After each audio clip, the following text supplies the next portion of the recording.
여파로 최근 인천 지역 어린이집 원화 수가 10,000명 가까이 줄었습니다. 폐업하는 민간 어린이집이 늘고 있습니다.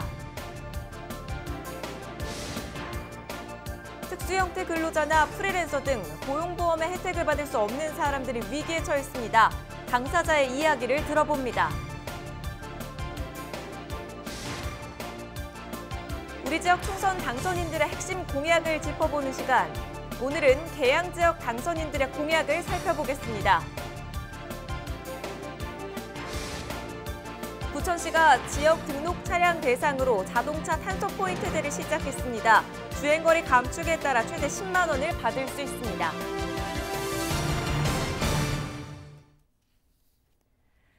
여러분 안녕하십니까? 헬로티비 뉴스입니다. 멕시코 출장을 다녀온 인천 남동구의 한 30대 남성이 얼마 전 코로나19 양성 판정을 받은 바 있는데요. 이 환자의 아버지도 코로나19 양성 판정을 받았습니다. 인천시는 27일 만수 5동에 사는 62살 A씨가 확진 판정을 받았던 아들의 접촉자로 분류돼 검체 검사를 받고 코로나19 양성 판정이 나왔다고 밝혔습니다. 보건당국은 A씨를 인하대병원으로 이송하고 거주지와 주변 지역을 방역했습니다. 한편 27일 낮까지 발생한 인천 지역 코로나19 누적 확진자는 모두 93명입니다. 코로나19 여파로 휴직과 실직이 잇따르면서 일자리도 활기를 잃었습니다. 특수 형태 근로자나 프리랜서 등 고용보험의 혜택을 전혀 받을 수 없는 사람들은 상황이 더 좋지 못한데요. 이정아 기자가 고용보험 사각지대에 놓인 노동자들을 만나봤습니다. 부천에서 규모가 가장 큰 방과후 교사 관리업체.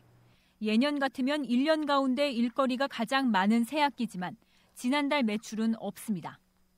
학교의 개학이 미뤄지고 소속 교사들이 기약 없는 휴직에 들어가면서 사실상 모든 업무가 멈춘 겁니다. 제로죠.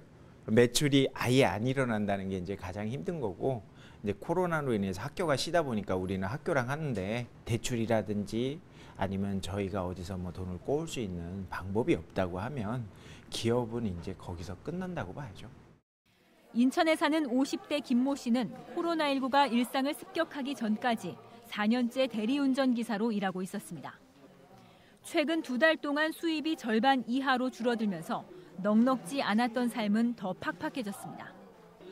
김 씨는 대리운전 기사와 보험 설계사 등의 직군을 대상으로 하는 생활안정지원금에 문을 두드렸지만 서류가 부실해 일단 발길을 돌려야 했습니다. 30% 정도밖에 안 되죠. 통장이. 거의 지금 2달간 거의 그래도 지금 3달째 적어들어요.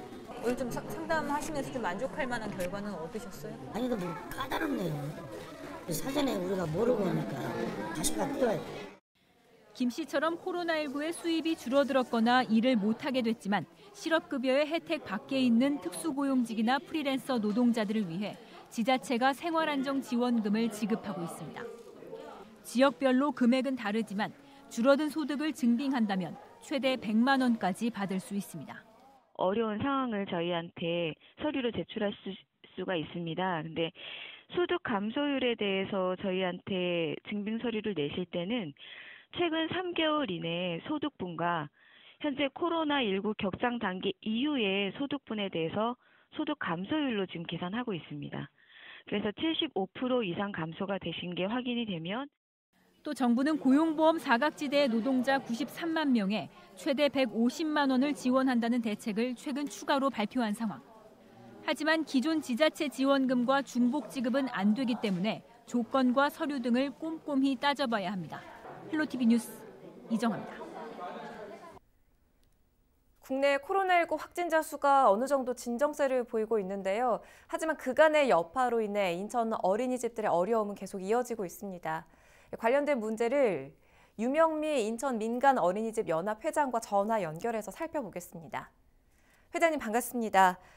인천 지역 어린이집 사정이 많이 좋지 않다 이런 이야기가 있는데요. 현재 상황 뭐 어떻습니까? 네, 사실 뭐 지금 국가적인 재난이잖아요. 그러다 보니까 네. 예전에 비해서 그러니까 작년과 지금 현재를 비교해도 굉장히 많은 아이들이 안 나오고 있는 상황이고요. 일단은 근본적인 건 저출산부터 시작이 된 거지만 코로나라는 그 국가적인 재난 때문에 지금 현재 원화들이 음. 많이 감소하고 있는 상황입니다. 네.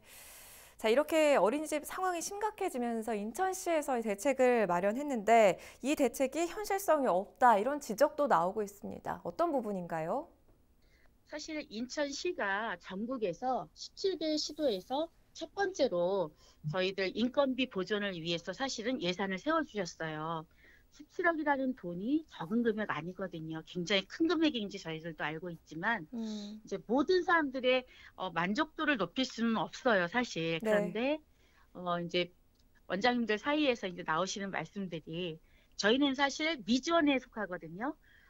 민간이나 가정은 미지원 시설인데 미지원 시설들은 인건비 보존을 못 받다 보니까 인천시에서는 그래도 그 적자의 폭을 좀 더 줄여주기 위해서 발빠르게 움직이셔서 사실 예산을 세우신 건데 또 이제 더러는 또 이제 정부 지원 시설 같은 경우는 우리도 굉장히 어려운 상황인데 왜 우리는 배제가 된 상황 속에서 미지원 시설만 이렇게 지원이 됐느냐고 얘기하시는 원장님들도 계시고 또 저희 민간이나 또 가정에서는 하시는 말씀들이 무슨 얘기를 하시냐면요. 저희가 인건비 보전을 받기를 원했던 이유는 반 정원이 꽉 찬 반은 그래도 인건비가 나올 수 있어요. 그 선생님의 담임 선생님의 기본 급여가 나갈 수가 있지만 그렇지 않은 반들이 지금 문제인 거거든요. 네. 그러면 그 반에 대한 보전을 좀 해주셨으면 좋겠는데 지금 현재 이제 인천시에서는 사실 어느 기준을 맞춰도 모두가 만족할 수 없기 때문에 그냥 반수로 지금 이제 한 원에서 5개 반일 경우에는 100만 원, 영아반이요. 그리고 5개 반 이상일 경우, 그러니까 6개에서 10개 반 사이는 150만 원, 또 11개에서 12개 반에는 200만 원, 그리고 13개 반 이상부터는 300만 원을 지원한다고 해서 차등 지원으로 내용이 나왔어요. 네. 그러다 보니까 원장님들은 기왕이면 주시는 것도 굉장히 감사하지만 현실성이 있게끔 정말 반정원이 안 찬 반들을 조사하셔서 주셨으면은 훨씬 더 우리가 원을 운영하는데 용이하지 않았을까 하는 그런 얘기들이 나오는 거죠. 하지만 저희들 굉장히 인천시에서 발빠르게 움직여 주신 점에 대해서는 감사하게 생각하고 있습니다. 참 이야기를 나눠보니까 이게 쉽지 않은 문제라는 생각이 드는데 현실적인 대안이 마련되기 위해서는 그렇다면 어떤 대책이 필요할까요? 사실 저희들이 보육료가 현실화돼야 된다는 이야기들을 여태까지 계속 해왔습니다. 네. 근데 정부에서는 보육료가 현실화가 지금 현재 계속 저희가 주장하고 있지만 현실화가 안 되고 있고요. 그 갭이 굉장히 커요. 지금 현재 보육료와 저희들이 현실화된 보육료를 계속 주장하고 있는데 그 보육료의 갭이 너무 크다 보니까 인건비 보존조차가 저희들이 안 되는 거죠. 그게 문제인 것이고요. 그리고 그래서 저희들이 내놓았던 대책이 그렇다면 반별로 지원금을 좀 해주십시오 했어요. 네. 반별 운영비를 주시라는 거죠. 왜냐하면 지금 정부 지원 시설 같은 경우도 영아반 같은 경우에 인건비가 아이들 숫자의 80% 이상이 안 되면 반 정원이 80%가 안 차면 인건비 보존을 안 해주세요. 근데 저희 같은 경우는 아예 인건비 보존이 없단 말이에요. 그러다 보니까 만약에 한 반에 만 1세 아동이 5명이 들어가야 되는데 그 반을 만들어 놨는데 불구하고 교사는 그대로 있잖아요. 근데 원화 모집이 만약에 2명이나 3명밖에 안 됐을 경우에 나머지 2명 폭이 없을 경우에는 선생님의 급여가 보존이 안 되거든요. 네. 그래서 저희들이 뭐 더 잘 살기 위해서 달라고 말씀드린 것이 아니라 아이들이 교사가 있어야 방구성이 되잖아요.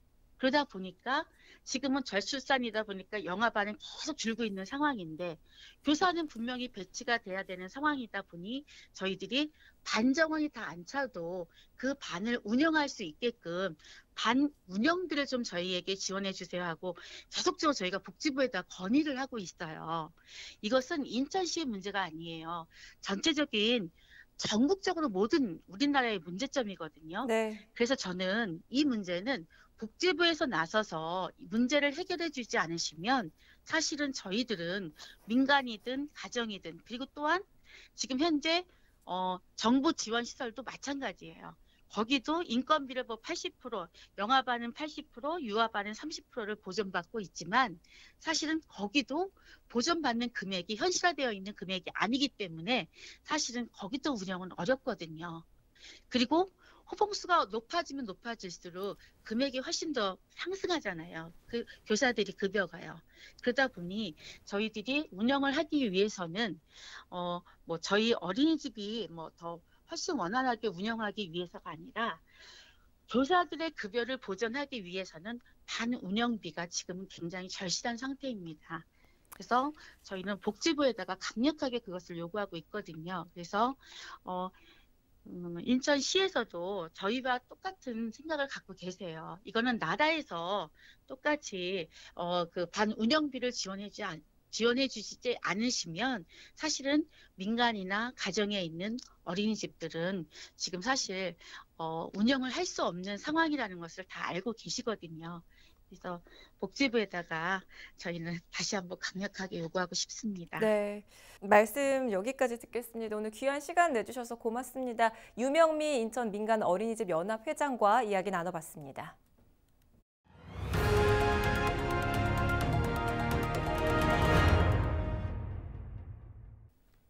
우리 지역 총선 당선자들의 핵심 공약 짚어보는 시간입니다. 오늘은 계양 지역 살펴보죠. 이재필 기자가 스튜디오에 나와 있습니다. 이 기자, 먼저 계양 갑선거구 유동수 의원의 핵심 공약부터 짚어볼까요?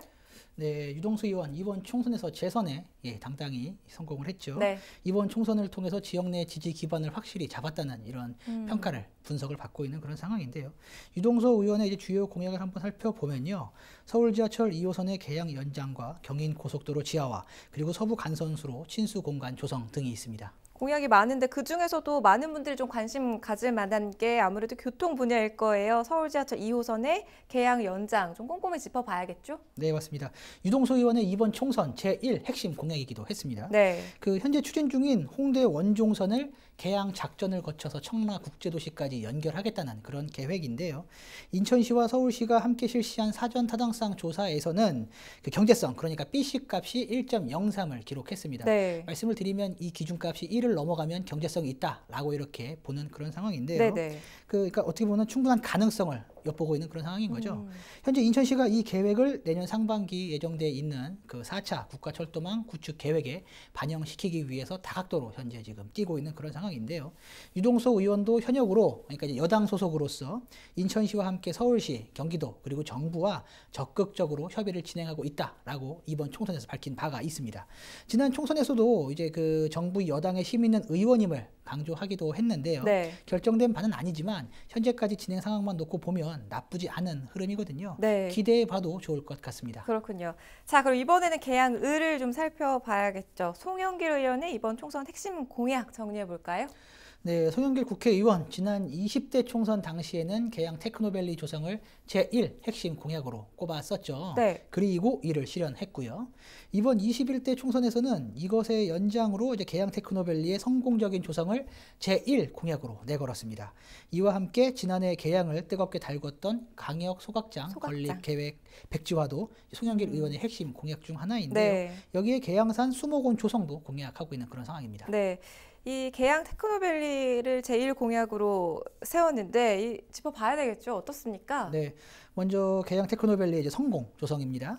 계양구 규련동과 동양동 일대에 첨단 산업단지를 조성하는 것이 이제 핵심 골자인데요. 네. 지난 2018년 12월 정부의 수도권 3기 신도시로 지정이 됐죠.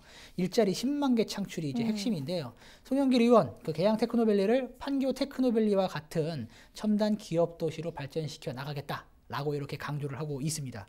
특히 인천시장을 역임하면서 송도 국제도시 등 이 인천의 경제자유구역에 대기업들을 유치했던 경험을 갖고 있고 이를 강조하면서 계양 테크노밸리 내 기업 유치에 앞장서겠다라고 이렇게 총선 기간 내내 이야기를 했었거든요. 네. 계양 테크노밸리는 2026년에 완공될 예정인데요. 송영길 의원이 20대 총선에서는 약속을 지켰습니다. 그럼 21대 총선에서는 과연 이 약속을 지킬 수 있을지 한번 지켜봐야 할 것 같습니다. 네. 그리고 또 주목해야 하는 이 공약이 광역 소각장 백지화거든요. 어떻습니까? 네, 맞습니다. 이제 계양 테크노밸리 전략 환경 영향 평가 협의 과정에서 인천시와 LH가 이제 소각 시설 설치에 대해 논의를 했었어요. 네. 이를 알아채 이제 지역 주민들의 반발이 이어졌는데요. 당시 송영길 의원은 진행 상황을 지역 국회의원인 나도 몰랐다. 이건 문제 있는 거 아니냐. 광역 소각장 설치 계획은 나도 반대한다. 라고 이렇게 입장을 밝힌 바가 있습니다. 총선 네. 때도 주요 공약으로 내세웠는데요. 인천시도 현재 결정된 사안은 아니다. 라고 이제 선을 긋고는 있어요. 하지만 현재 청라 소각장도 이제 현대화 사업을 두고서 지역 주민들과 갈등을 빚고 있고 특히 인천시가 이제 쓰레기 처리를 위해서는 소각장 건설을 불가피하게 그것도 광역 소각장을 건설해야 하는 이런 어떤 어려움에 처해 있는 그런 상황이에요. 네. 그러니까 그리고 또 계양 테크노밸리처럼 이제 대형 택지를 조성할 경우에는 해당 부지에 필수적으로 이제 소각 시설을 건립하게끔 되어 있습니다. 네. 때문에 인천시 입장에서는 참 난감한데 송영길 의원은 인근 부천 대장동, 그러니까 3기 신도시에 같이 지정이 된 부천 대장동에 이미 소각 시설이 있는데 한 권역으로 봐야 하는데 굳이 바로 옆인 계양 테크노밸리에 소각 시설을 지어야 하느냐? 이건 문제가 있는 거 아니냐라고 이렇게 강조를 하고 있어요. 네. 여기에 이제 고도 제한으로 소각장 굴뚝을 지을 수도 없다. 이렇게 맞붙고 있는 그런 상황인데 어쨌든 쓰레기 발생지 처리 원칙이 있습니다. 그러니까 쓰레기는 생긴 곳에서 처리를 해야 한다라는 이런 어떤 법적 기준인데 지역 주민들도 폭넓게 광역 소각장을 반대한다. 하지만 계양 지역의 쓰레기만을 처리하는 것만이라면 주민들도 이해할 수 있다. 이런 입장들을 밝히고 있거든요. 그러니까 광역 소각장이라는 이 단어가 문제의 핵심이 될 것 같은데 네네. 이런 어려운 과제를 송영길 의원이 어떻게 풀어나갈지도 한번 지켜봐야 할 것 같습니다. 네, 이제 선거는 끝났고 이제 당선자들이 약속을 잘 지켜내는지 지켜보는 것도 우리의 몫일 것 같습니다. 계양 지역 당선자들의 핵심 공약 살펴봤습니다. 이재필 기자였습니다.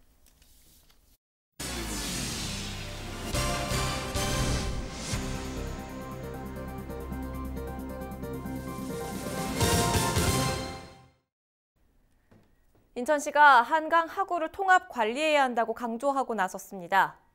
인천시는 이미 지난해 한강 하구 통합 관리체계 구축 용역을 진행한 바 있는데요. 한강 하구는 생태계의 보고이지만 한강 수계로부터 유입된 오염물질로 몸살을 앓고 있습니다. 이에 인천시는 이 같은 환경오염을 막기 위해 통합관리기관을 구축해야 한다고 강조하고 있는데요. 중앙부처와 서울시, 경기도와 협력해 통합관리기관을 구축한다는 방침입니다. 또 한강 상류부터 인천대교까지 모두 11개 지점에서 오염 실태 현장 조사를 실시할 계획인데요. 조사 결과는 한강 하구의 생태계를 복구하는 정책 수립에 적극 활용할 예정입니다. 부천시가 27일부터 지역 내 등록 차량을 대상으로 자동차 탄소 포인트제를 시행합니다. 부천시는 올해 친환경 차량을 제외한 12인승 이하의 비사업용 승용 차량을 대상으로 77대를 선착순으로 모집해 운영할 예정입니다. 자동차 탄소 포인트제란 생활 속 온실가스 감축을 위해 그동안 건물만을 대상으로 하던 제도를 자동차까지 확대해 시행하는 제도입니다. 이번에 자동차 탄소 포인트제에 가입한 차량은 주행거리 감축에 따라 최대 10만 원을 현금이나 모바일 상품권으로 받을 수 있습니다. 희망자는 자동차 탄소 포인트제 홈페이지에서 차량 인증 후 신청할 수 있습니다. 경기도 특별사법경찰단은 27일부터 다음 달 8일까지 식용란의 불법 유통 행위를 집중 수사합니다. 특사경은 달걀 가격 상승과 관련 법령 개정으로 불법 식용란의 유통 가능성이 높아지면서 이번 수사를 진행하게 됐다고 밝혔습니다. 수사 대상은 경기 지역 계란 유통 판매업소와 달걀의 사용이 많은 식품 제조 가공업, 일반 음식점 등 360여 곳입니다. 주요 수사 내용은 무허가 미신고 영업행위, 껍질이 깨지거나 부패, 변질해 식용에 부적합한 달걀 유통행위, 선별 포장장을 거치지 않은 달걀을 가정용으로 유통 판매하는 행위 등입니다. 날씨 정보입니다. 피부에 와닿는 바람이 꽤 부드러워졌습니다. 화요일 아침 기온 8도로 시작하겠고 한낮 최고 기온 16도가 예상되는데요. 한낮에는 날이 온화하다 못해 덥게 느껴지기도 하겠습니다. 주간 날씨입니다. 당분간 구름만 조금 지나는 대체로 맑은 날씨가 이어지겠습니다. 쌀쌀했던 지난주와는 다르게 이번 주는 기온이 큰 폭으로 오르겠는데요. 주 후반에는 한낮 기온이 20도까지 치솟겠습니다.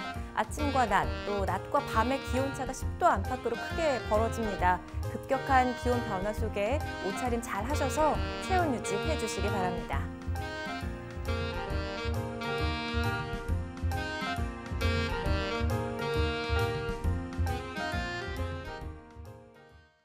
헬로티비 뉴스를 모두 마칩니다. 저희는 언제나 여러분 곁에 있겠습니다. 시청해주신 여러분 고맙습니다.